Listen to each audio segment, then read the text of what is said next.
because I do 1,300 crunches and sit-ups 4 times a week. What's a dose?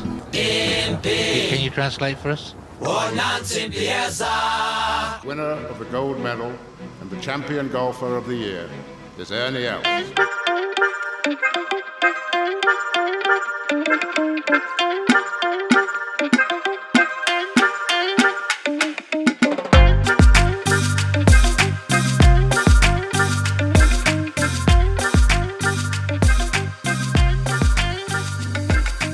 Alrighty, it is Sunday, the 23rd of April. Sunny Bonani, Mr. Hoffman. How are you? Yeah, all good, man. You? I'm well. Absolutely buzzing from watching Lucas Herbert win the European Tour event. Did he? Did anyone actually watch that? Were you watching something else? I had it on the background at some stage this morning. I think when he was on the 17th hole, but yeah, I didn't last. I must say, I can normally say that I've watched like half an hour every week of like the European Tour, or even 15 minutes. I did not see a single thing besides just seeing the DP World Tour thing on Twitter that he had won. I believe it was a playoff, but anyway, I don't think they had too many eyeballs on that. Maybe they did in Japan. I'm not sure. Yeah. I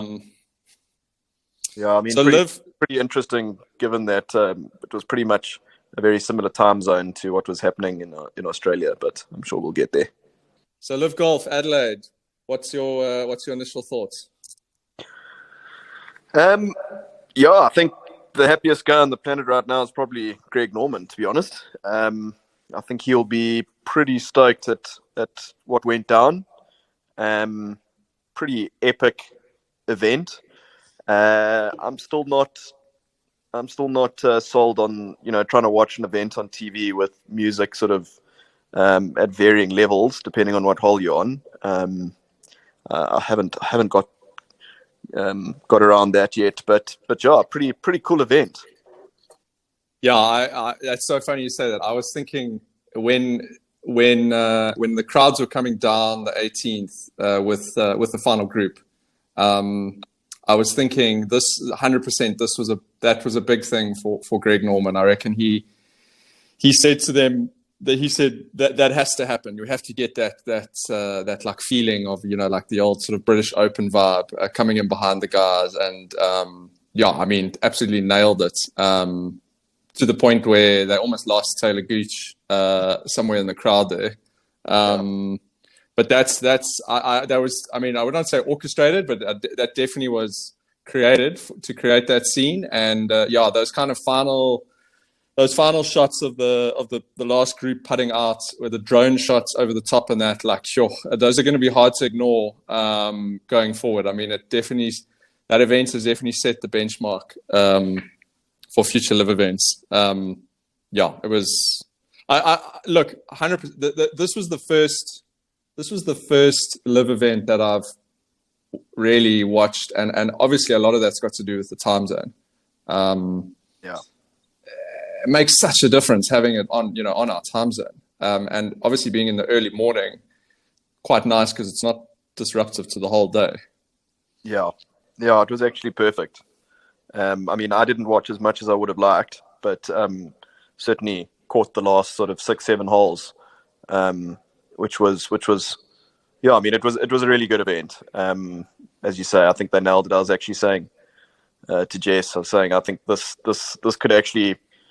could start them almost like a LIV Australia, like a LIV major, because they know that the crowds are going to be so good.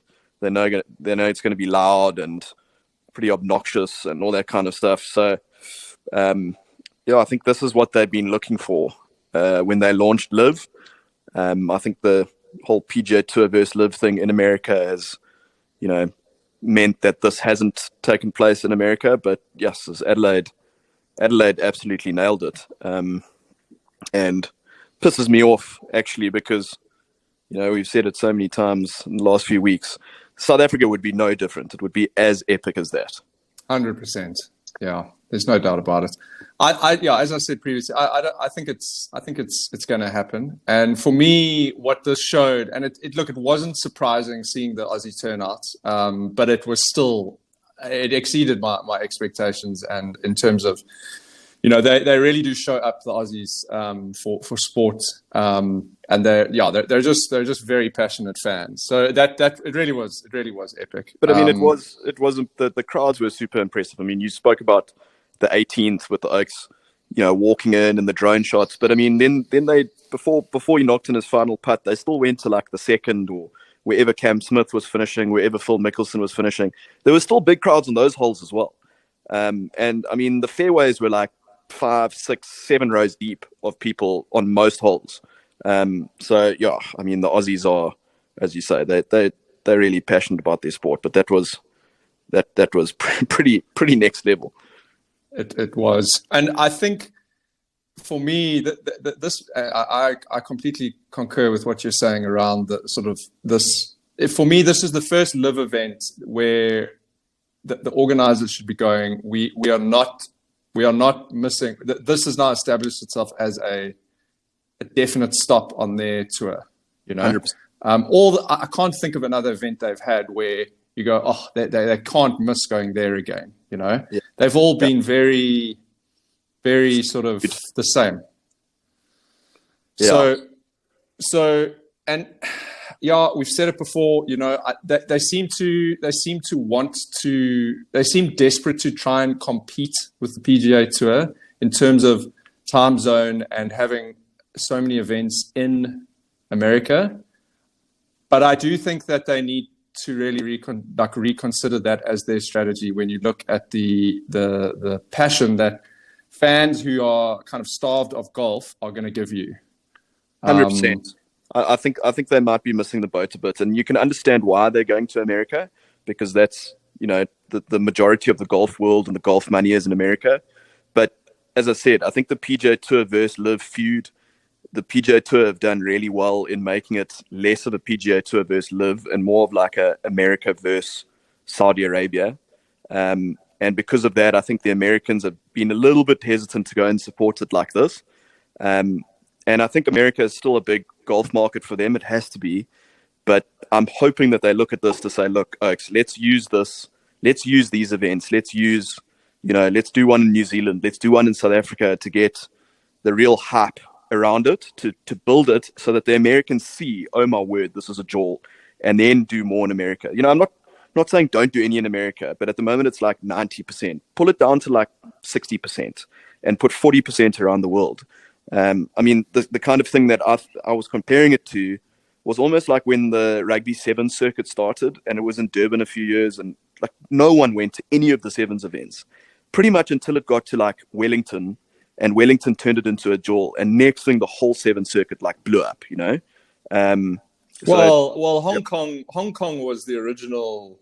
Yeah, Hong Kong was always the big one. It was almost where they used to almost just have an annual tournament there before they even had the circuit.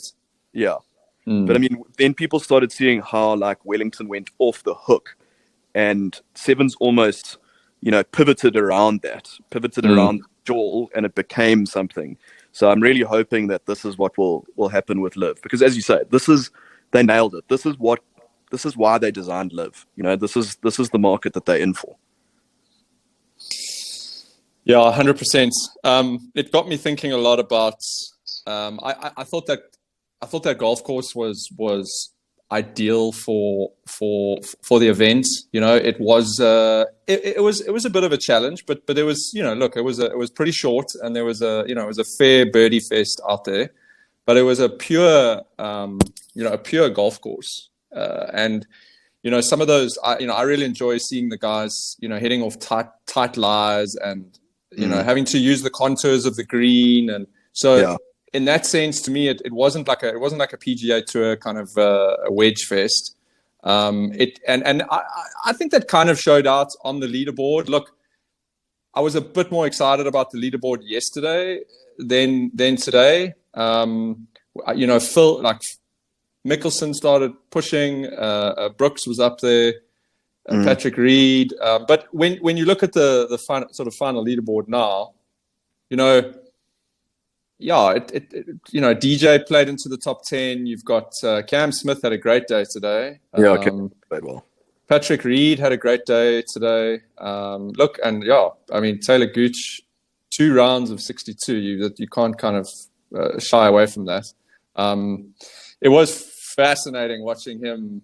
Like, if there was any doubt around the like kind of competitiveness of guys, there was no doubt that like he was feeling it today, like the nerves. I mean, I know you said you only tuned in for like the last 6 holes, but no, he was bricking it around from like hole 7 to 10. He was all over the show. I mean, he was he was hitting sand wedges in the teeth. He was I saw him hit like a hybrid or a 3-wood off the tee. It was almost like a half swing, like a half hook, around the corner. It's like, cheap as this like is nervous. Yeah, and I think the crowd started smelling a bit of blood in the water. The Aussies are pretty good at that, and they were kind of giving him a little bit because obviously they wanted a bit of a contest. But yeah, well, I mean, credit to him. He it looked like it was going to be the ultimate car crash. I mean, if you throw away a 10-shot lead, that's going to go down in the record books.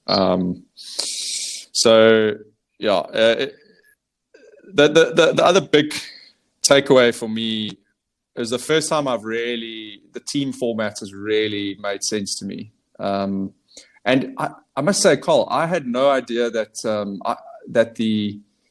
I didn't realize how they worked out the team score.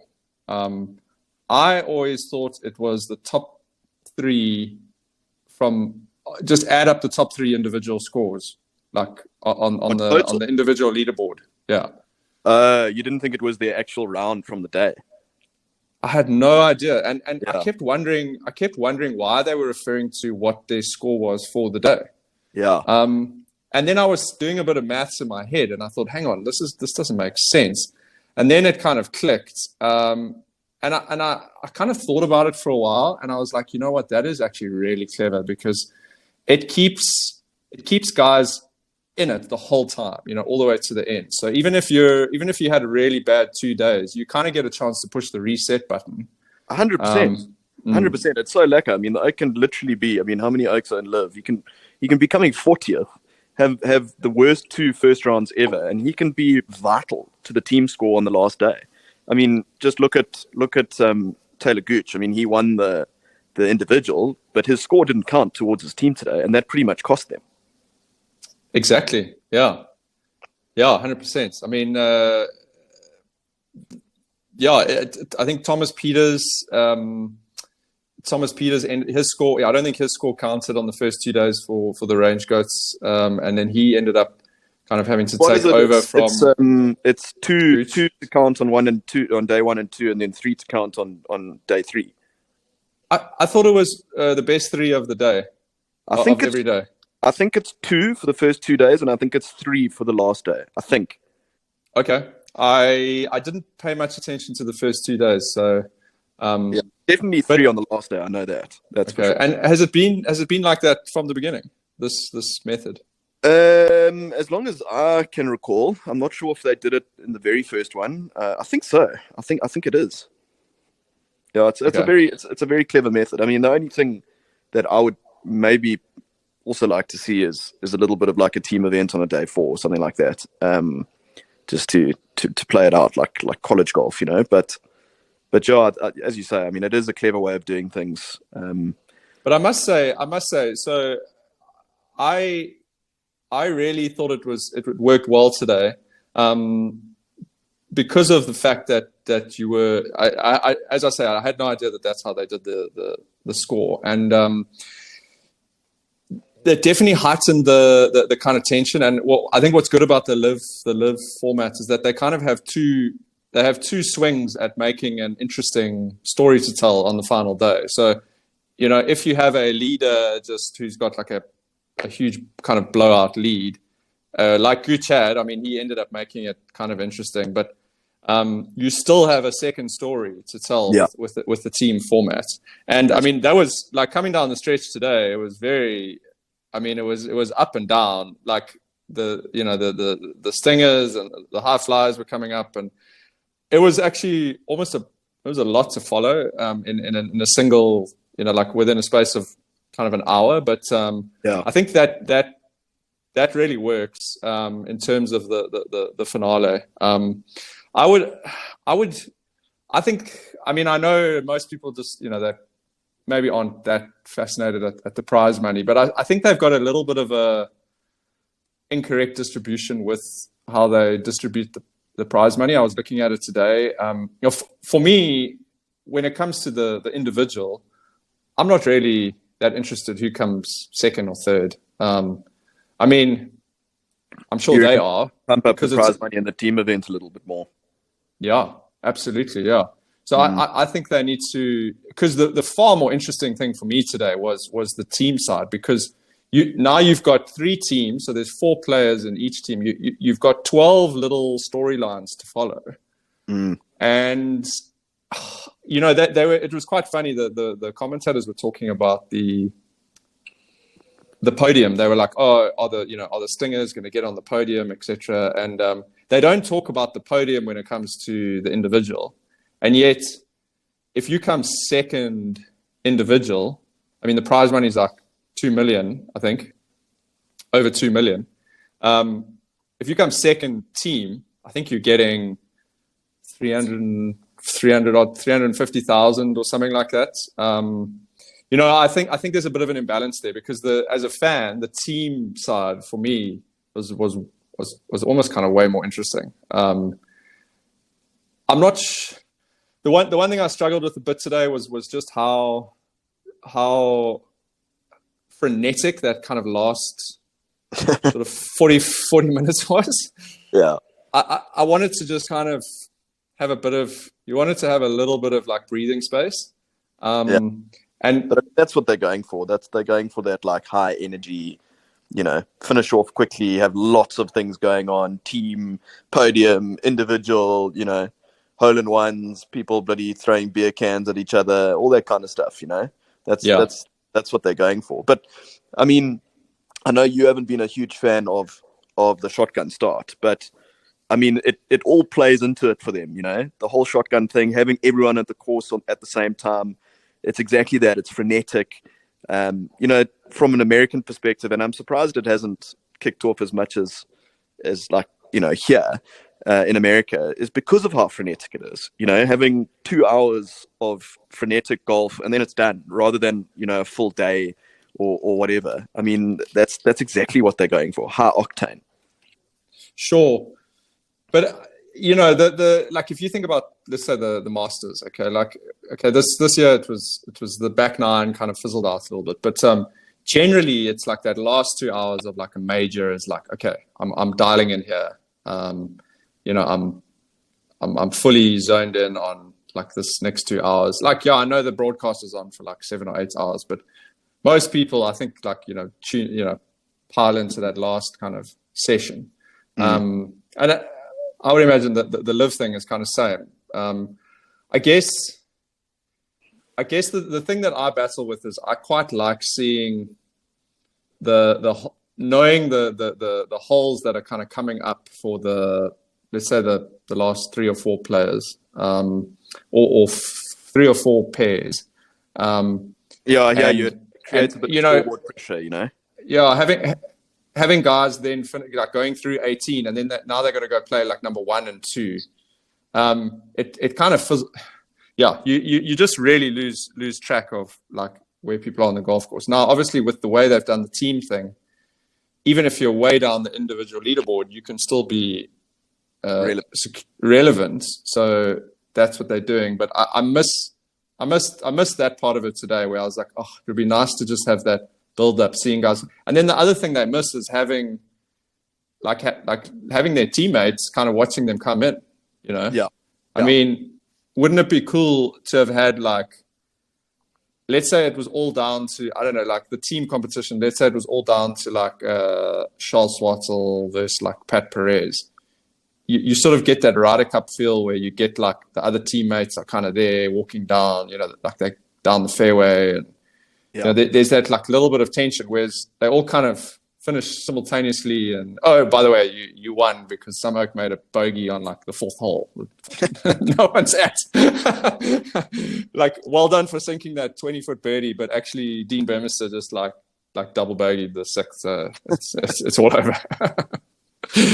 I don't know whether they can look at that. I get it in terms of like having a window, but I do feel like most people kind of tune in for that last 2 hours anyway. So yeah, you can create that. I think as we said, this was like the best event. It's the best thing that could have happened to them. But I mean, there are certain things that are just horrid. We've already said the music in the background are still, maybe it'll take time, but the commentators, they still super cringy for me. Like, I don't mind David Ferretti because I suppose I'm used to hearing his voice. But the other guys, like the one guy just sounds half asleep the whole time. And then the thing that gets me the most is that speaker or whatever it is in the cup. I can't handle that. Just explain that to me. You were talking about that on a previous pod I don't know if it's a noise that they're adding, like a sound that they're adding on TV, or if there's literally like a speaker in the bottom of the cup. But when they make a putt, it makes like a weird noise, but the kind of noise that you used to hear if you made a putt on like golf on Windows 95 in 1996, you know, that kind of stuff. But I can't get my head around it, you know. It's you obviously have heard it now, and it's one of those things you can't not hear once you've heard it. Yeah, I personally haven't kind of heard it yet, so maybe I think it's Jacques said it was a speaker in the cup. I disagree. I think it's something that they like dubbing sound over, effects. Because it doesn't happen on every single hole. Every time they make a putt, it's only on certain ones. So maybe it's on the ones where it's maybe like a little bit of lag, where you're not watching live, so they know he's going to make it, and then they dub it. But yeah, that gets me. Like some of the commentating is also like super cringy as well. I think the biggest loser for me from their broadcast, because I watched, as I say, I watched a little bit of the Mayakoba tournament, and I do recall a couple of dodgy sound effects with that, where the guy swings, and then like 2 seconds later is like the sound of like someone hitting a golf ball. You're like, like. But I didn't hear too much of that. But the tracer was like horribly off. Like, I don't know if you saw some of the bad tracers that they had, but I noticed it. Okay, I watched a little bit yesterday, and I probably watched like the last 10 holes today. I saw at least 4 traces where like the guy hits it, and you go, oh my god, that is like that thing is fucked. It's like going like dead right, you know, like slicing, and then the commentator's like, oh, that's straight down the middle, and then you see the ball bouncing down the fairway, and then one of the guys is like, yeah, probably a little slight hiccup with our tracer there. There was one of Taylor Gooch like right at the end today where I was like, oh, that doesn't look good, and then it was like, oh no, it's actually in the fairway. So yeah, they've got, I don't know if they're using like one of the Garmin, like the cheap Garmin that you can get, or the off the shelf pro shop thing, but they might need to look at some of their stats in that are pretty good though. Like I dig it when they're standing on the tee box and they have that aerial view of, you know, like the last 3 holes or whatever, what oaks have averaged on those holes and that kind of thing. I like that kind of stuff, like knowing how difficult a hole is, but depicting it in the most simple way, essentially. Yeah. The one thing, they had this like putting, I don't know if you saw their putting thing. Yeah, I was like event as well. I was like, because of the tracer, now I'm like, okay, maybe this thing is way off as well. But then Brooks Koepka on that 12th hole, they had it on, and he hit it like bang on their line, and it went in. I was like, okay, cool. Well, that's at least a plus for the putter tech. Yeah, they did have some cool, like the thing where the guys are standing on the tee and that shows you their dispersion. Yes. Like how many people hit left, center, right. Yes. I mean, I guess I don't know how relevant that is to that particular player, but where that could be interesting is like, how often does this guy hit like straight, left, right, etc. But that was something I haven't seen before, which was pretty interesting as well. I dig their flyovers and that. Their flyovers are also cool. I mean, not new, but I like the way they showed each hole in that. Yeah, there's definitely pros and cons. Yeah, there are a good few cons, but yeah, I mean, I would have loved to have been there. Have you spoken to your mate that was there?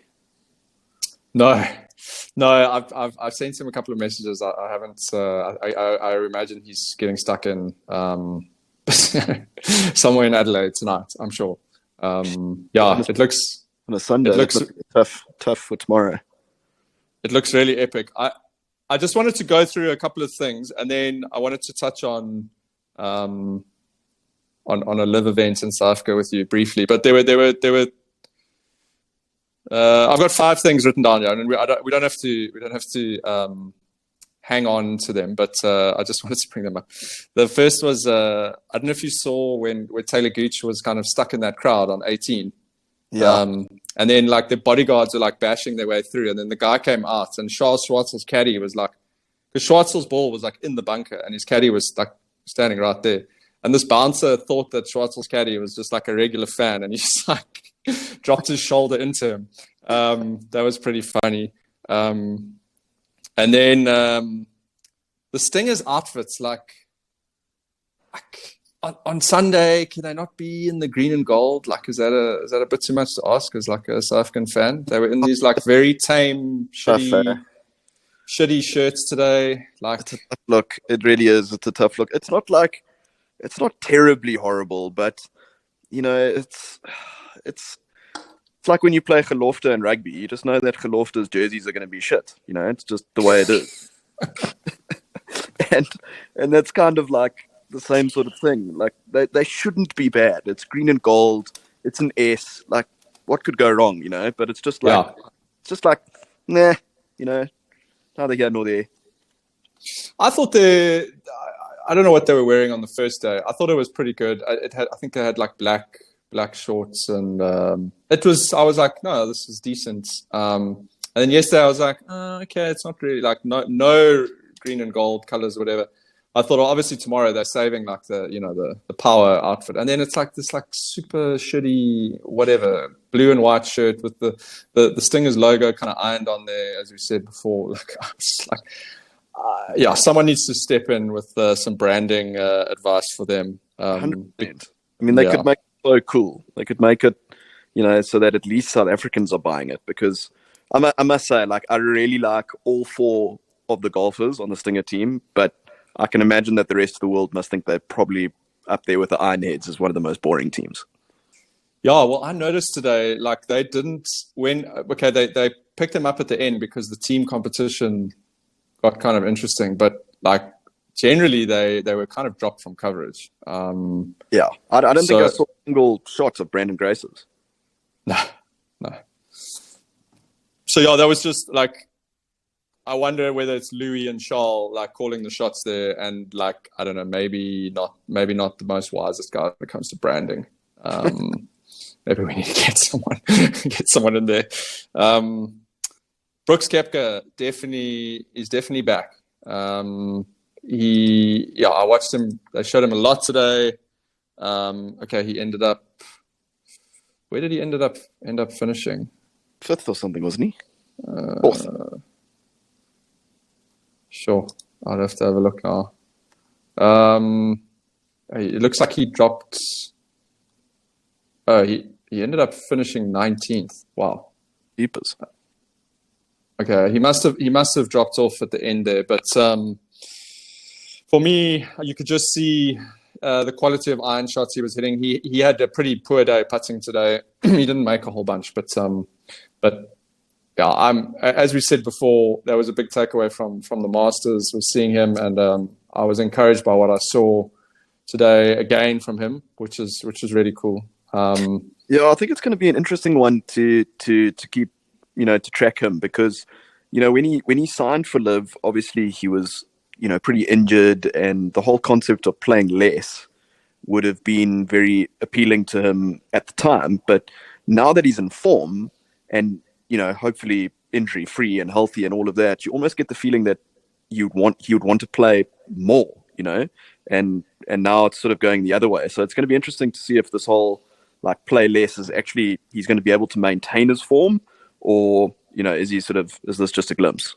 But I agree. He's definitely back. He's definitely dangerous. He's the oak they want at the top. It would be nice to get a really nice finish out of one of these live events in future where we have like a Koepka, Dustin Johnson, Cam Smith kind of shootout. But yeah, he's definitely back in form. Yeah. Well, they've actually got a little bit of a run now because they're playing next week in Singapore. Yeah, it'll be interesting to see. I mean, I don't know did they play there last year in Singapore? Sure. Did they play in Singapore? I know they played in Thailand. I think they might have played in. I'm not sure actually. Anyway, I mean, it's dropped Thailand. Anything is going to be a bit of a come down after Australia. So it will be interesting to see, I think they have a week off, and then they're playing in Tulsa, which is Tulsa, Oklahoma. So it'll be interesting to see if they've got what kind of crowds and stuff they have there. And then the week after that is the PGA. So, this is that's 3 out of 4 weeks. And if Brooks is obviously building up for the majors, then it'll be good to watch him, over these next 2 events. As well as Patrick Reed, to be honest. Patrick Reed played well again as well. Came third. Top 10 at the Masters. So obviously not a massive Patrick Reed fan, but I think it's good. It's good for the competitive golf to have guys from LIV playing well. Super cool to watch Patrick Reed like around the greens and that when he's on fire, as much as I don't like him either. I saw him, but I was trying to gauge the crowd's reaction to him, but I didn't really pick anything up. What did you pick anything up with Patrick Reed? Did they give him a hard time? Did they boo him, or was it just sort of business? No. I think that the crowd was very there weren't too many villains out there. The crowd was very supportive generally of most of the guys. I think crowd was obviously most of them were a couple of beers deep. I didn't see there was a bit of booing on that 12th hole, but that's standard. If the guy hits it in the bunker, that's kind of standard for like those those big holes. But it was he's an amazing chipper, and watching him chip off those tight lies, kind of using the contours of the green. He is interesting to watch, Patrick Reed. Whether you love him or you hate him, he's an interesting player. Yeah, I agree. The other 2 things I had were just 2 players. Peter Uihlein, the guy is an absolute cash machine since he's joined LIV. It's unbelievable. I mean, I haven't looked up what his career earnings were before joining LIV, but he must have like quadrupled it. It couldn't have been much, but I looked up last year. He made $12 million off LIV. Yeah. And this year in 4 events, he's on. Like, how many years is he going to be on LIV? Because all of these guys, I mean, they must be like, like Dean Burmester. He must be thinking, look, do as well as you can for this period, because if I don't get another contract with LIV, what happens? I can't imagine Peter Uihlein got a big sign-up bonus. No, because most people had really no idea who he was. I mean, he was pretty much a kind of average European tour player. I know he's American, but I'm actually super disappointed with how Peter Uihlein turned out, because watching a lot of European tour golf over the last 10 years, obviously seeing Brooks Koepka come through, he came through with Peter Uihlein. Peter Uihlein was the other oak. Yeah. They both graduated from the Challenge Tour at the same time. They were both, pretty hot property on the European Tour. And Brooks obviously went and won a whole pile of majors and moved over to the PGA Tour a lot quicker than Peter Uihlein. But I genuinely thought that he was going to follow the same course, just not as quickly. So I've been quite disappointed with how he fell off. And he fell off massively because, I mean, he was on the Corn Ferry Tour at one stage. Then I think he tried to come back over to Europe to sort of reignite the flame. That didn't seem to work. And then, as you say, suddenly Alex put $4 million in front of him, and he's like, yes, please, I'll take that. He's making hay while the sun shines. There's no doubt. I mean, I think he's made around $4 million this year, like in 4 events. Listen, it helps being part of the 4 aces, I guess. Yeah, but he's been one of the top performers in the 4 aces. He has, yeah. And then the last guy I had was Siwon Kim. Okay. What's your I'm assuming he's part of the Ironheads. Siwon Kim? So, okay. So the last. Let me just read this to you. His last 12 rounds before this event. In fact, from round one of this event, he shot 84 in round one of this event, and his rounds before that, in the first three events, was 77, 76, 76, 80, 76, 79, 78, 78, 82. Those are his last 12 rounds before that. He's come dead last in every single event this year, except for this one. He came 47th because Laurie Cancer withdrew. My God. And he has made... Basically, Jacques de Villiers playing on LIV Golf. Yeah, he's made, in 4 events, he's made $650,000. And I actually looked that up, where that would sit on the PGA Tour for the season. And okay, so $600,000 that would put him about 110 on the PGA Tour money list for this season. The difference being that those players have played 15 events. Yeah.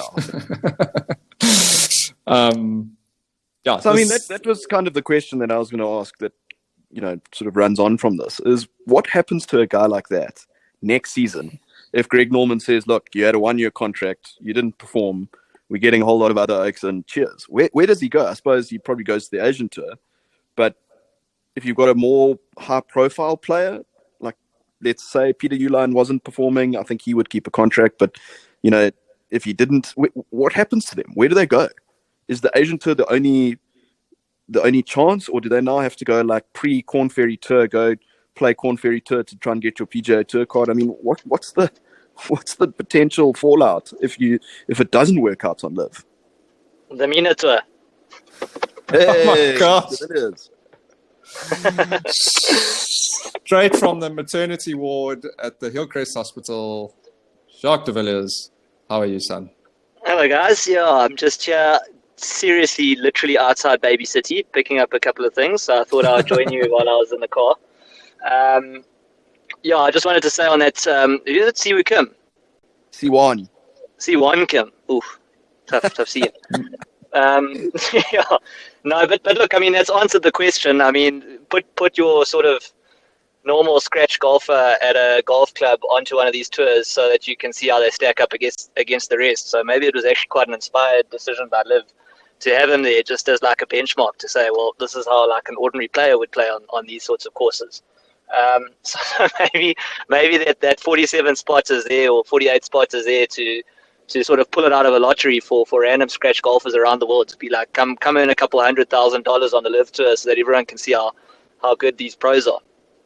Yeah, he must be under some kind of contract that they can't get out of or something. I see he's 35 years old. He's I think he's had he's had 2 pro victories on the Asian Tour in 12 years. Terrence, is it not an Asian Tour link thing? Just about to say, there's a performance. Was he the Asian Tour qualifier? I think he could have been. I think there's a performance jink on that. So if you perform well enough on the Asian Tour the previous year or something like that, then you get a spot on the Ironheads.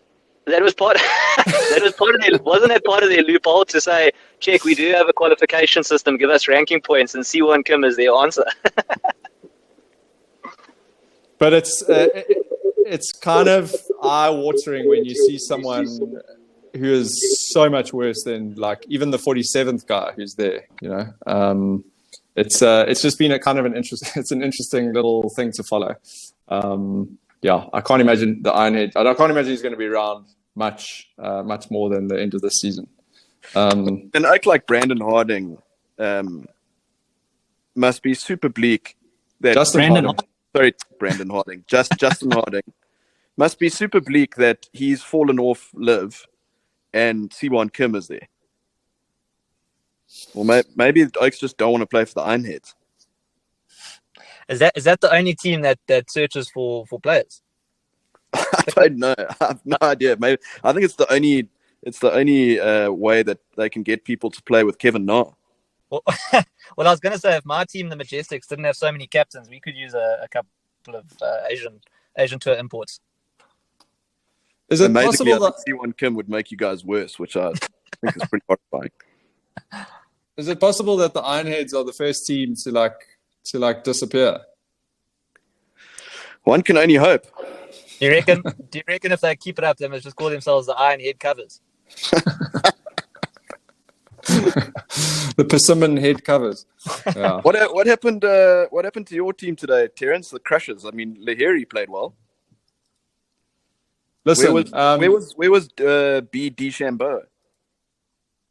Yeah, a lot of we're still doing a bit of a internal kind of post-mortem.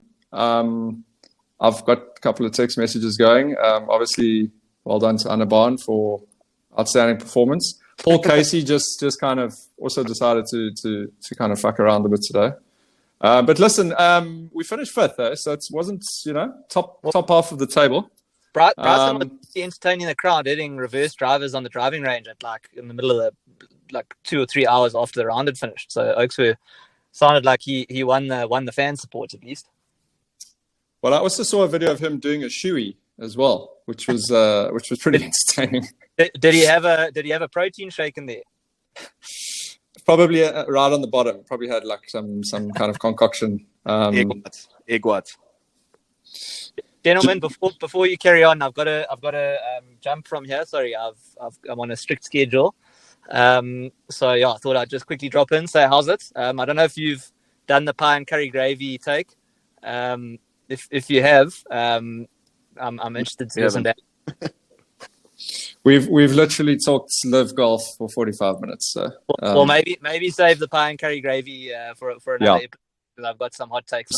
But just before you go, Jacques, congratulations. I'm very glad you gave a little nod to Ernie Els in the name of your son. So thanks for that. And George, and George Coetzee, of course. Yeah, of course. Gosh, how could I forget that? Apologies to all the George Coetzee fans. What did you manage to even see anything, or were you in the midst of a feeding day, morning dream this morning? Feeding frenzy. No, it was. I was keeping actually a pretty close eye on Instagram feed, and Sheepers Live Tour does a good job of posting quite a lot of things onto Instagram. So there's a lot of time just to sort of sit back and catch up on these things on Instagram. But unfortunately, I wasn't in front of the TV following the live action. What we might have to do when I had my kids, I found out I was awake often with them, 1 o'clock in the morning, doing those sort of feeds and that. We might have to make you our sort of our North American correspondent, just to follow events. West Coast correspondent. We want to know detail by detail what's happening in the Sony Open. Yeah, that's banished me. Someone's got to do it. Yeah. Well, Jacques, before you go, the other thing that we said, obviously we didn't have one the other night because you failed to pitch, but Terrence and I were talking a little bit before, and the other one that you've been nominated to is our Sunshine Ladies Tour correspondent. Oh, there we go. Of course. Look, they play some pretty familiar courses, and so that's probably not the worst beat to be on. They've got the same push cart as you. They're playing Selborne every year, so that's fantastic. With your push cart. Work is work, and it might be a good excuse to get out there. Yeah, 100%. Sorry, guys, can't go into the office today. I've got to go to Selborne to watch the Ladies Sunshine Tour. Jacques, all the best in the trenches. Shot, Look forward to an update next week. Thanks, gentlemen. Enjoy it. The first half. Catch you later. Cheers. Oh, he sounds semi-conscious, which is always good. Sounds good. I always say to friends who're having their first child, I say to them, there's like a 2-week kind of honeymoon, sort of like honeymoon period. You still got that high of adrenaline. bringing new life into the world, and then you realize that you have to look after that life for the next 20 years. And it becomes a bit overwhelming. Yeah. So I've got one other takeaway to chat about quickly, if I can. Yes. So what was quite interesting to me is obviously JDV spoke about a little bit there with LIV's social media stuff, which I actually think is really good. But what really fascinated me was, when Taylor Gooch said the comments about the Ryder Cup and that it was widely covered about LIV being like the Ryder Cup. And basically, whenever there's been embarrassing moments on LIV, it's pretty like widely covered on all the different Golf Digest and Dan Rappaport and all that kind of stuff. But what was fascinating to me was going onto like Instagram and that, and there wasn't a word from Golf Digest, from No Laying Up, no one was saying anything about this event until literally Taylor Gooch won. Then I saw Golf Digest post a thing about this is how much Taylor Gooch has won or whatever.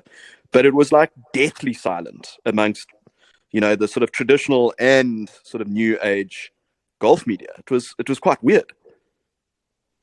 I noticed that as well. I wondered if, part of that was I suppose maybe a little bit of the time zone. I know the East Coast of America, it's kind of quite, I think the timing is quite late there. It's sort of 11, late-ish at night. But this was a very big event and a big moment. And yeah, I agree. It does feel like they're trying to just ignore it as much as possible, which is not going to work very well with their kind of international fans, I don't think. Yeah, which is sort of what I was getting to, like Golf Digest and all of that. I can understand that. But, I absolutely love No Laying Up. I think they're like the pioneers in this whole game. Podcasts and sort of mates getting together and that kind of stuff. And they've been getting more and more sort of one-sided as this has gone on. And, I hope that it is a time zone thing. I hope they come in and, say a few things or post a few things. But, those were the kind of oaks where I was sort of hoping that they would look at it and go, okay, look, I don't like this thing. I prefer the PGA Tour, but cheap as creepers. This was one hell of an event, almost, similar to sort of your take on it. I mean, you certainly haven't been a LIV fan or anything like that. And from my perspective, I've been more anti-PGA than pro-LIV. But, you can sit back and look at an event like this and be like, wow, that was, they've just turned up the ticker, Yeah, it'll be interesting to hear the kind of reaction from that side. And I think it will say a lot about where a lot of that kind of media stands with it. Because if you watch, even if you just watch the highlights of it or however you consume it, maybe you didn't watch it live. Let's say if I had to wake up in the morning and I watched a replay of like that final half an hour, like, yeah, you can't tell me that it was not compelling viewing. And a really, I'm not saying like an outstanding, but a really decent golf course, an interesting golf course, like amazing fans. I think they completely lucked out with that Chase Koepka hole-in-one. That was like hitting the lottery.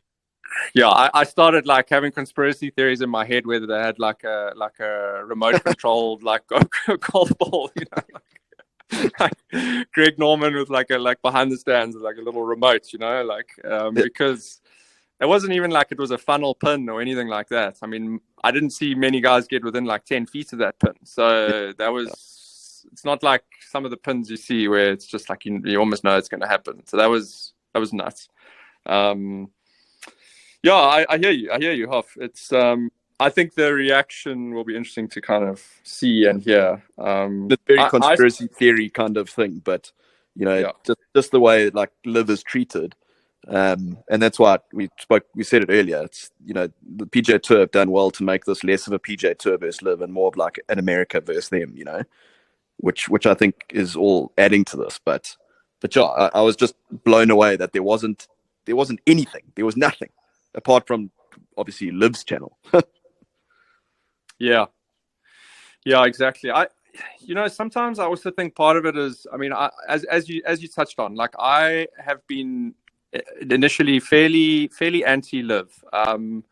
I I didn't like the idea of guys becoming uncompetitive. It felt very exhibitionist, and it felt like we were essentially going to have this very kind of disjointed golf world, and particularly because I knew most South Africans, and you understand them from a personal decision perspective. I understand why guys left, because they don't have, the only reason they're playing on the PGA Tour is because it's where they get paid the most money. So, but I was obviously disappointed because we've got, guys like Louis and that who, with the whole, I very early on, I understood the implications with the world golf rankings and that. And I knew that it meant guys were going to, not become eligible for majors and that. But having said all of that, like the events, like today, particularly today, I think watching, the entire event and that, I definitely put my hand up and say, they've got something there. 100% the crowd and the atmosphere and that makes a big difference. So it'll be interesting to see if they can continue that. Again, I'm a bit of a traditionalist when it comes to watching golf. Sure. Part of the reason I watch golf is it's kind of quite mellow. Quiet. And I like. Soothing. I mean, you know me. I'm a bit of a thing on different golf courses and golf holes, and so I like the rhythm of that last 2 hours of an event when it, like that PGA Tour event last weekend with Fitzpatrick and Spieth. Like the last kind of hour of that was amazing. Like, watching everyone finish and then the playoff, and that's what still kind of speaks to me. But I can't deny that today was kind of compelling watching. And well, I think what stood out for me with this whole event was, in this whole storm of PGA Tour versus LIV and court cases, like the biggest loser in this whole thing has been the European Tour by a mile. I mean, we're sitting there talking about a LIV event while a European Tour event is on in a similar time zone. No one cares about it. There's barely, I was looking at the schedule the other day. I think there was one European Tour event in April, maybe two, and that probably counts the Masters. So the European Tour is the one getting absolutely royally screwed by this whole situation. I mean, the PGA Tour, what's it called? The Strategic Alliance. I don't know what that's doing, but it certainly seems to be screwing Europe more and more and more, which for me is very, very sad. Today was just a prime example of that. Sitting, trying, went straight on to 213. It was European Tour. I was like, oh no, I don't want to watch this. Where's the LIV event? Yeah, I actually did the same thing, and then I thought, oh my goodness, are they not showing it? And then obviously I was like, no, they wouldn't be that stupid. Sorry.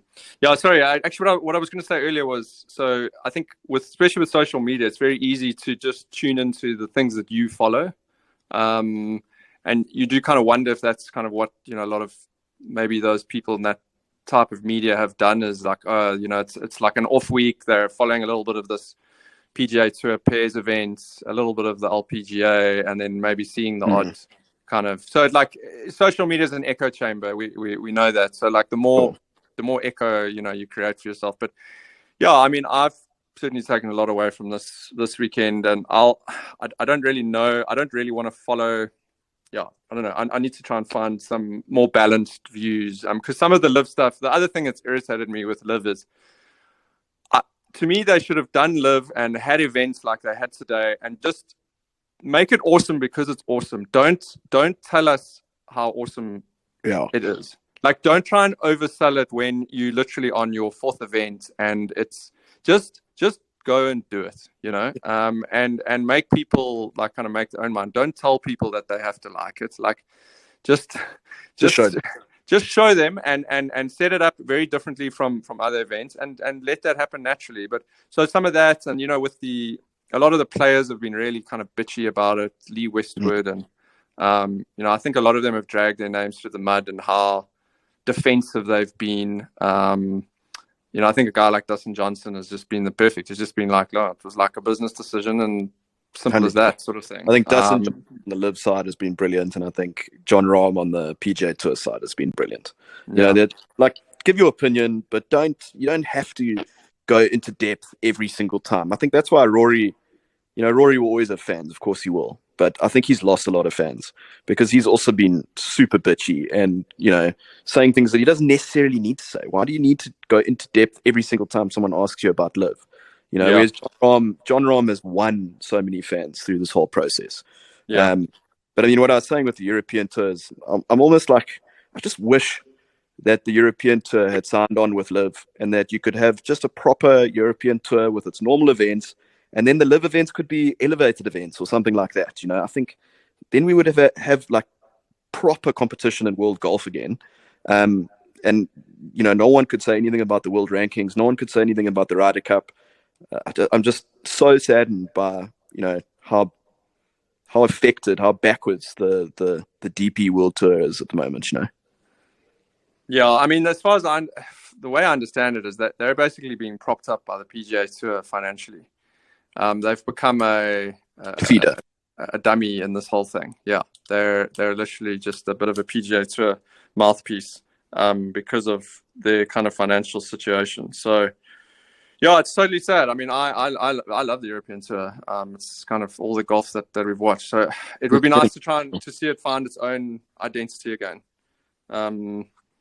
Yeah, it's still exciting though. I mean, as I say, I think a LIV event in South Africa would be amazing. The one thing that struck me today, and I know I see on social media and that everyone's like, oh, obviously it has to be the LIV events in South Africa has to be at Sun City, and I know we've spoken about that previously and said, that would be a good fit. But it kind of struck me today that isn't really like necessarily the case. I think having an event like within like kind of like a major city would also kind of make a lot of sense. So and I would probably say Johannesburg would be a good place for that. Like to me, it's more you do need a reasonably quality golf course, but it's more about kind of the build out that they do. The fan kind of, I guess the fan kind of experience. I mean, obviously Sun City's got a lot of those types of facilities. And I guess I think that's why Sun City would be perfect. It's just because it's built for that. You wouldn't have to do much. People are already pretty used to traveling to Sun City for weekends from Joburg for the Nedbank or just for normal weekends. It's got all the activities there, the clubs, the beach situation, all that kind of stuff. But yeah, I agree. I mean, could you get like, because let's say they had like 25 to 30,000 people there a day at this event. Like, could you get like that many people? I'm not like, I'm sure they would come to the event, but like, I'm just thinking like, is there that much accommodation around Sun City? Like, oh, look, I think it would be a push. I definitely think it would be a push. I mean, I'd love to check what sort of crowd figures have been the highest at the Nedbank Golf Challenge over the last few years, to sort of gauge it against. But yeah, that could be a problem. I agree. I think it would have to be somewhere like Joburg, but I would really love it if it was in the Cape on a course that's visually appealing to sort of sell South Africa as much as the golf course and LIV and all that kind of stuff. Something like a Pearl Valley or something like that would be epic. But yeah, I think it would have to be Joburg to start at least. They should just play at Metropolitan Golf Club next to the stadium there. Just play like 2 rounds of 9. Yeah, I think it just struck me as like the actual course doesn't. Yeah, I mean, it would be nice to showcase a nice course. I'm just not sure Sun City's a freaking beast there. Like, there's not a lot of like, I don't know. That golf course looked like it had a lot of holes like right next to each other. I must say that I was super impressed that they chose. I was super impressed that they chose Adelaide, though. I mean, you'd think Melbourne. If it's not Melbourne, Sydney. If it's not Sydney, Brisbane. Adelaide seems to be, as a non-Australian, obviously, it seems to be pretty far down the list of events. So it was pretty interesting that they chose Adelaide. And flip. I think Greg Norman. I think it's got a lot to do with Greg Norman. I read something about he's got a relationship with that golf club. Okay. I think he won. I think he won his like first professional event ever or something there, and I think he was involved in some of the redesign. Might be wrong, but there's some long kind of ties there. Okay. Yeah, and because he's also a little bit of a divisive figure in Australia. He's not like necessarily loved by everyone, Greg Norman, but anyway, there were some ties there. But I mean, they could have another event. Like, they could go back to back almost in Australia, and I don't think too many people would be complaining. Well, that's what I was saying to Jess. I was like, it'd be quite lekker if there's almost like an Australasian swing where you play like Adelaide, you play Sydney, you play Auckland, and you know how Formula One sort of has double headers or triple headers, and then there's a bit of a break. I think the New Zealanders would support this thing big time as well. I mean, New Zealand, South Africa, Australia, we're all pretty similar with that kind of stuff. Yeah, New Zealanders, be slightly different. Maybe a bit far, but listen, at least 2 events, I think in Australia would be. Well, I heard that it's very much on the cards that Australia might get a second one, which will piss me off if they get a second one before we get one. 100%. I mean, I hope that somebody is batting and it's not like Louis and Charles. I hope that there's someone batting for. Well, one sort of hopes that it is Louis and Charles, and they're sort of saying to figures like a Johan Rupert or something, look, Johan, like push this. Try and what's happening with your links with European Tour? Is that working out for you? Let's try and push a live event. Yeah. Well, Carl, if you go to the That's Good website, I actually wrote an article on this at the end of last year when all the top dogs were playing at Leopard Creek.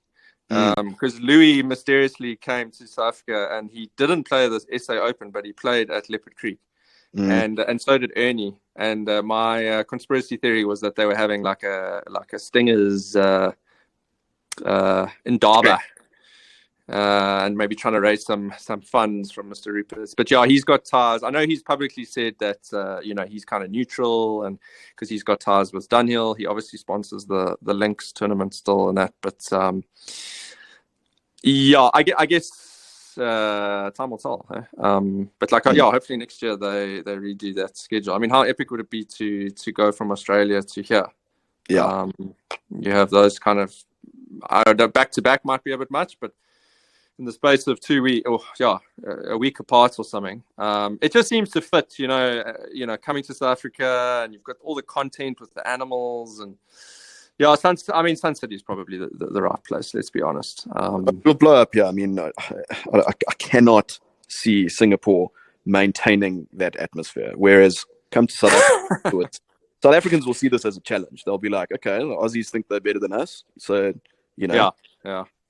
You're not allowed to throw chewing gum on the pavements in Singapore. Yeah, exactly. You throw a plastic cup onto the tee box.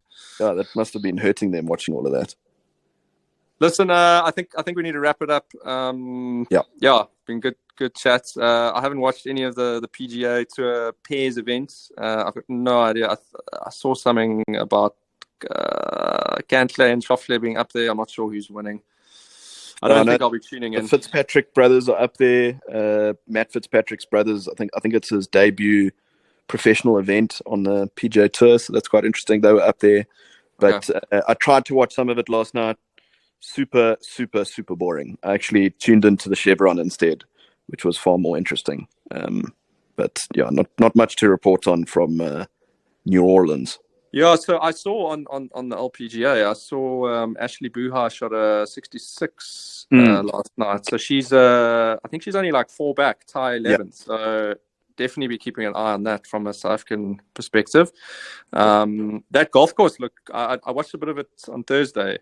From what I understand, so Chevron was, previously... It was the ANA, wasn't it?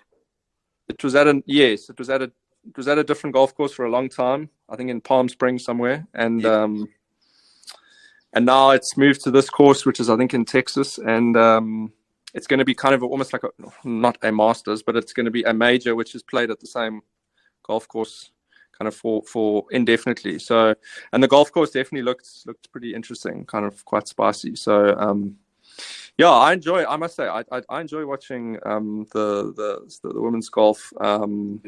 Geez, they're flipping good. I wish I could hit my bloody hybrids and like woods the way they do. Yes. It's actually it's a more interesting watch as well, because Yeah. it's like watching the PGA Tour from sort of 15 years ago in terms of strategy. A lot more long irons, a lot more hybrids into greens, which is how, sort of how we play. It's so much more relatable. Yeah, except that they hit like 17 out of 18 fairways. 100%. I mean, I'm hitting my hybrid from behind a tree, trying to get it under a branch, that kind of stuff. But it's still the same club. Listen, I worked out on Friday. I worked out that I hit one fairway on Friday in 18 holes. I hit one fairway. Wow. Yeah. Listen, I a couple I was half a meter off and a meter off, but I was legitimately on one fairway. Cool. And then I had like 34 putts, I think. It was not good. Well, I must say, I played okay, considering it's the first time I've played in a while. And I employed a strategy on the tee of standing as far to the right of the tee box as I could and aiming pretty much on like the corner of the trees on the left, and then fading the ball. Fade is maybe a too nice a word to use. Sort of slicing the ball, but you know what? It kept me in the game, rather than playing 3 from wherever else, or losing balls. I think I only lost 2 balls, which for me is like sensational. That's how I gauge my rounds. So it actually worked out. I'd seen that on one of the golf videos that I watched, put it into play, and it grafted for me. Well, that's good. Knowing which direction the ball's going off the tee that's a good starting point. Especially that golf course actually kind of favors a draw. Very much which so. Which I worked out halfway through my round. Not that I can really just push that button, but it's good to know which direction it's going. I don't have that luxury at the moment. It was missing on both sides. But I think we must calendar and maybe go and profile Amdoni again, do like a proper little round, take the drone and give some feedback on the Donny. Yeah, definitely keen on that. Awesome, cool. Huff. It's been good to catch up. We will schedule another chat sometime in the next week or 10 days, I guess. Cool. Awesome. Thanks for your time. See ya.